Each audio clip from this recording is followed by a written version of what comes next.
Hello there, good morning two-stroke turbo fans. Welcome back to the channel.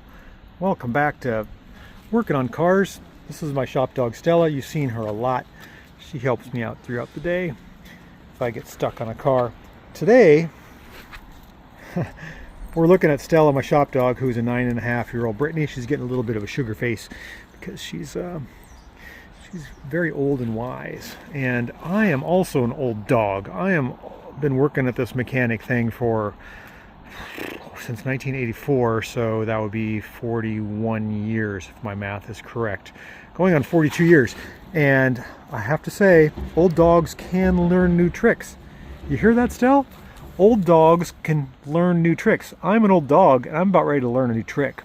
So this Lexus, which is a 2007 or 2008, it's my wife's car, the tire light is on. So the dash basically just lights up and says service now, stop, pull over.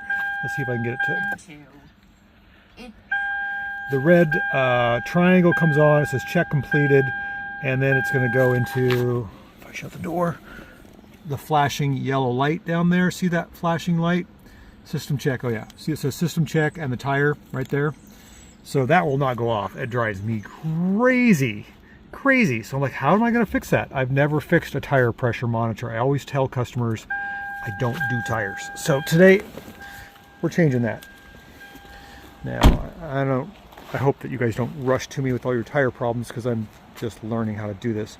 I bought a scanner and I scanned wirelessly all the sensors in the tires. The way this works is there is a pressure sensor on each one of the stems like this with a battery, and the battery sends a wireless signal to the computer of the car.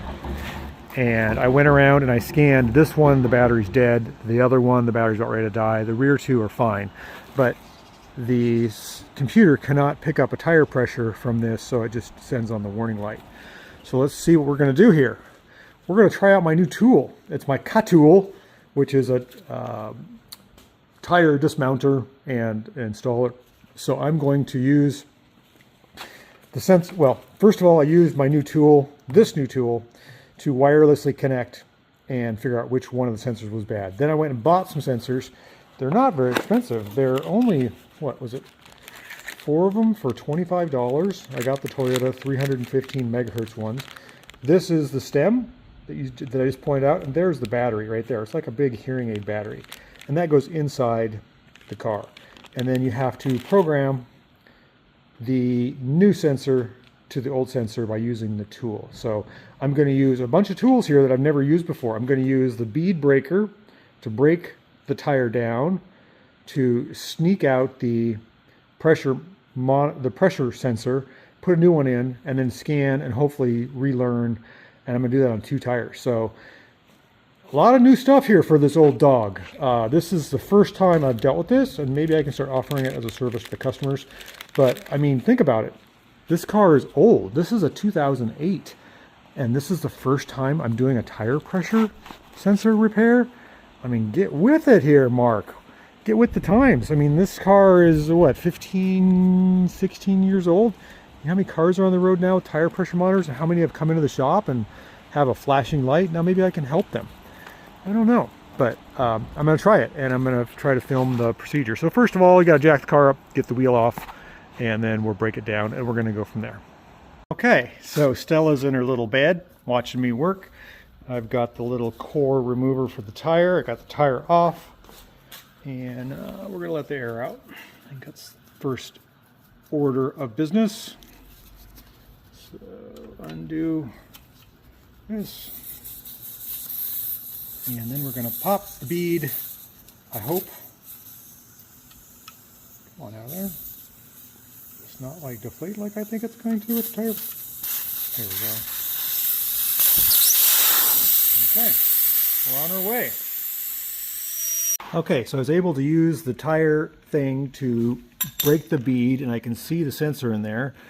Don't want to drop it. So I've got this loose. I'm going to turn the camera off while I reach my hand in there and try to sneak that sensor out. Can you see it in there? Yeah, there it is right there. Okay, so I snuck my fingers in there, and I've got the new sensor here on the right and the old one on the left. what's interesting is the battery cover. You can't replace the battery. It's sealed in epoxy. It's clear epoxy. So I don't know how that works, but this is the old one, which is defective, and the new one, which is here. So I'm just going to pop it in and hope this works. I guess I can pop in another one if it doesn't work. I should have probably checked it first, but we'll try it. Okay, so I hooked my tire pressure monitor sensor up to the car, and I've scanned the sensors, and you'll see the right rear has a low battery. So I think I'm just going to take care of that now before I try to relearn and reprogram these sensors. Wouldn't you know it, the left front was dead, the right front had a low battery, and now the rear is coming up with a low battery. It does tell you in kPa, which is the pressure of the tire and the temperature of the tire, but I've got to replace that one. So we're going to pop the rear off and change that too. Okay, so Stella repeatedly is going back to bed. Must have been a rough night chasing all them squirrels or dreaming about chasing rabbits. We have got our wheel back on our Lexus. Let's see if the sensor light goes off.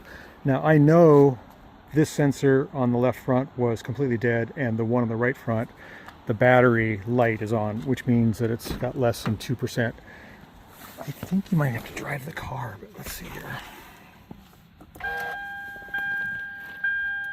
See if the thing automatically clears, if I got to clear it manually. Check completed. Left door open. We got our light blinking down there. I think I got to program it. Oh wait, there's a thing I got to press here. A reset.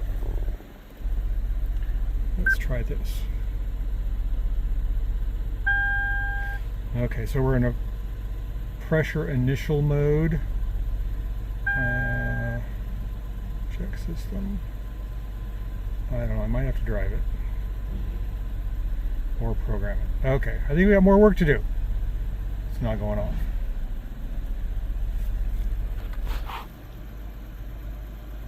Yep, okay.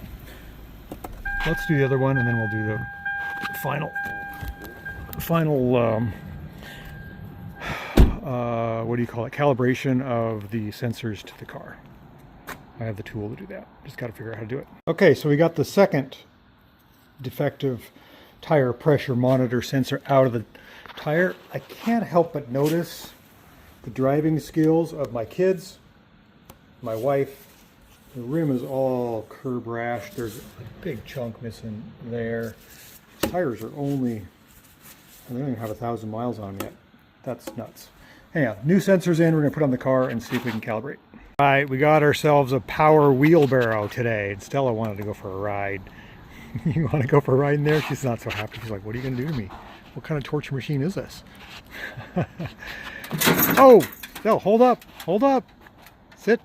Sit. I'll get you out of there. Don't try to bust out of there. I'll get you. Don't worry. As I was saying, old dog learning new tricks. I've been playing around with my new TPMS tire programming tool, and I'm at my wit's end. It keeps saying the relearn has failed. So my light on the dash is still on.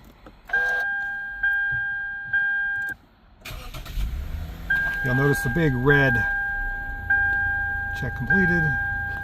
See, it doesn't look red in the video, but that's a red triangle, and it's showing me that my tire pressure monitor light is still flashing. It does say in the instructions that it's got an automatic relearn. I don't know if I trust that, because I got to drive the car over 15 miles an hour for 20 miles, and it will completely relearn itself automatically. That's news to me, but I think I'm going to try it because I'm just really flustered with this thing. Old dog learning new tricks. What do you think, Stell? You have a hard time learning new tricks. We're going to let this ride and let the girls drive it for a while, see if the light goes off. If not, I might return that tool because I did not find it helpful other than just diagnosing what I have. You can manually go in and you can record the ID number of each one of the sensors and then manually install it per tire, but I just want it to be done. So we'll see. I'm going to let it ride. Thanks for watching. Thanks for helping an old dog learn new tricks. All right, so Stella is a little dismayed, and I am a little dismayed. This old dog learned some new tricks today. on our TPMS tool. This is our scanner tool. I'm about ready to throw this thing in the garbage can. I didn't realize that if you don't use the X-Tool brand sensors for the wheels or for the tire pressure monitors, there's some type of incompatibility issue. I could not get this to sync and turn the light off. It says, oh Stella, you're giving me a little love, that's good, in the manual that if I drive the car for 50 miles at more than 20 miles an hour, it'll automatically reset the light, but I don't think so. I've tried a couple times and it just comes up with a big failure on that. So I'm a little bummed about that. Next time I guess I'll buy the X-Tool sensors. They were quite a bit more expensive than the cheap Amazon ones. And that's what I get for being cheap. Stella, you don't mind me being cheap, do you? So I will let you guys know how that works out. But so far I'm not that happy with not being able to turn the light off right away. I can't tell a customer to drive, 100 miles and hopefully the light goes off. It's got to be fixed.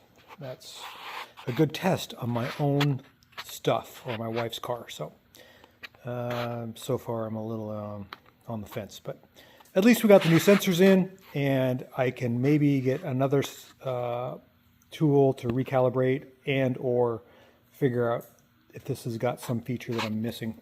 But we're going to go back to working on things we know that don't have tire pressure sensor monitors like this Le Car.